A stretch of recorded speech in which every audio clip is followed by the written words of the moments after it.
Domain name নিয়ে অনেকেরই অনেক প্রশ্ন আছে এবং অনেক কিছু অজানা। তাই আজকে ডোমেন নেম নিয়ে গুরুত্বপূর্ণ কয়েকটা পয়েন্ট নিয়ে আলোচনা করব। তার মধ্যে প্রথম পয়েন্ট ডোমেনের মালিকানা। অনলাইনে বিজনেস করার ক্ষেত্রে আপনার বিজনেসের আইডেন্টিটি হচ্ছে আপনার বিজনেসের নাম বা ডোমেইন। বিজনেসের নাম সিলেক্ট করা যতটা গুরুত্বপূর্ণ, বিজনেসের ডোমেইন আপনি কোথা থেকে নিচ্ছেন সেটাও ঠিক ততটাই গুরুত্বপূর্ণ। যে কোনো সময় আপনার ফেসবুক বা বিভিন্ন সোশ্যাল মিডিয়া চলে যেতে পারে, কিন্তু আপনার ডোমেইন হচ্ছে নিজস্ব ঠিকানা। তাই ডোমেইন নেম আপনার নামে রেজিস্ট্রেশন করা খুবই খুবই গুরুত্বপূর্ণ। বিজনেস বিল্ড করার পর ডোমেইন নেম আপনার নামে রেজিস্ট্রেশন করা না থাকলে দেখা যাবে অন্য কেউ আপনার ডোমেইনের মালিকানা নিয়ে যাবে। বিজনেস ছোট থাকার কারণে আমরা এই ছোট ছোট বিষয়গুলো গুরুত্ব দিচ্ছি না, কিন্তু বিজনেস বড় হলে এই ছোট ছোট বিষয়গুলো অনেক বড় সমস্যা হয়ে দাঁড়াবে। তারপর 2 নম্বর পয়েন্ট, কোথা থেকে ডোমেইন নিলে ভালো হয়।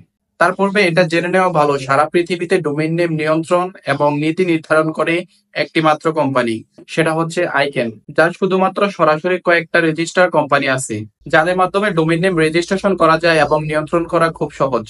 তার মধ্যে হোস্টিঙ্গার, নেমচিম, গোডেডি, ব্লুহোস্ট, নেম.কম, ডোমেইন.কম ইত্যাদি। 3 নম্বর পয়েন্ট, আমি যেহেতু বাংলাদেশে থাকি, আমার ডুয়েল কারেন্সি কার্ড নেই, আমি কিভাবে আমার নিজের নামে ডোমেইন রেজিস্ট্রেশন করব, বা বাংলাদেশি সার্ভিস প্রোভাইডারদের থেকে ডোমেইন নেওয়া কতটা সেফ হবে। ওয়েল, তাহলে আপনার জন্য গুড নিউজ হচ্ছে বাংলাদেশে কয়েকটি ট্রাস্টেড এবং well known domain hosting provider আছে যাদের মাধ্যমে আপনি আপনার নিজের নামে ডোমেইন রেজিস্ট্রেশন করতে পারবেন। তাছাড়া বাকি সবাই রিসেলার, যা থেকে ডোমেইন নেওয়া খুবই রিস্কি। 4 নম্বর পয়েন্ট, কোন কোন বিষয় বিবেচনা করে ডোমেইন নেওয়া উচিত। সেক্ষেত্রে ট্রাস্টেড এবং well known domain hosting provider না হলে তারা যদি রিসেলারের টাকা পেমেন্ট করতে কোনো লেট করে বা অফ করে দেয়, সেই ক্ষেত্রে আপনার ডোমেইনটি সাসপেন্ড হয়ে যাওয়ার সম্ভাবনা রয়েছে। তাই ডোমেইন নেম নির্বাচন করার ক্ষেত্রে আমরা যতটা গুরুত্ব দেই, ডোমেইন হোস্টিং প্রোভাইডার নির্বাচন করার ক্ষেত্রেও ঠিক ততটাই গুরুত্ব দেব। সবাই ভালো থাকবেন। আসসালামু আলাইকুম।